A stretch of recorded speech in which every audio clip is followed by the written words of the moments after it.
ಮನೇಲೆಲ್ಲ ಹಾಕಿದ್ರು ಇಲ್ವೋ ಗೊತ್ತಿಲ್ಲ, ಆದ್ರೆ ನನ್ ಮೇಲೆ ಚೆನ್ನಾಗಿ ಹಾಕಿದ್ರು ಅಷ್ಟೇನೆ. ಹೋಗ್ಲಿ ಬಿಡಿ ಬ್ರೋ, ನಿನಗೆ ಯಾವ್ದಾದ್ರು ದೆವ್ವ ಹಿಡ್ಕೊಂಡಿದ್ರೆ ಅದು ಕೂಡ ಓಡೋಗುತ್ತೆ. ದೆವ್ವಗಳಿಗೆ ದೆವ್ವ ಹೇಗೆ ಹಿಡಿಯತ್ತೆ?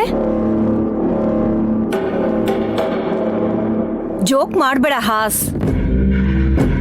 ಈ ಲಿಂಗನ್ ಗಡಿಬಿಡಿ ಮುಗಿಲಿ ಮೊದ್ಲು.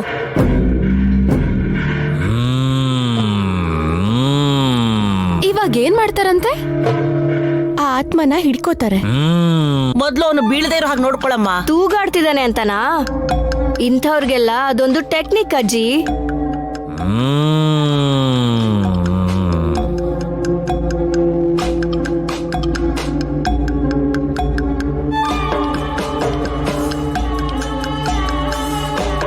ಲಟ ಲಟ ಲುಟ ಲುಟ. ಸಾಕ್ ನಿಲ್ಸಪ್ಪ. ನೀನೇನ್ ಹೇಳ್ಬೇಕು ಅಂತಿದ್ಯೋ ಮೊದ್ಲು ಹೇಳು. ಮಗುನ್ ತಂದಿಲ್ ಕೂಡ್ಸಿ. ಯಾಕೆ? ಅಯ್ಯೋ, ಮಗು ಆತ್ಮ ಇರ್ಬೋದು ಅಂತ ಏನೋ.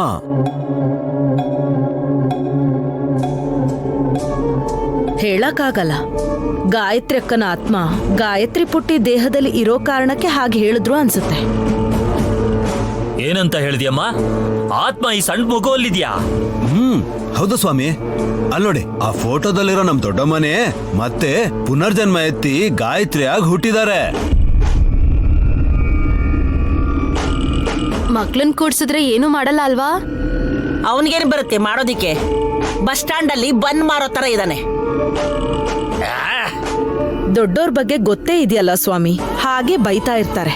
ನೀವು ತಲೆಗೆ ಹಾಕೋಬೇಡಿ. ನೈನಿ, ಮಗುನ ಕೂರಿಸ್ಬಿಡು.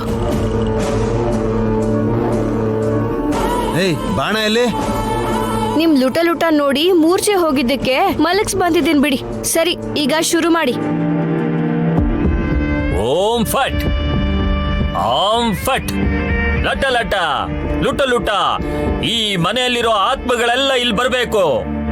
ಬರ್ಲಿ ಕಾಳಿ, ಬರ್ಲಿ ಕಪಾಲಿ. ಏ, ಅಂತ ಹೆಸರಿರೋರು ಯಾರು ಇಲ್ವಲ್ಲ?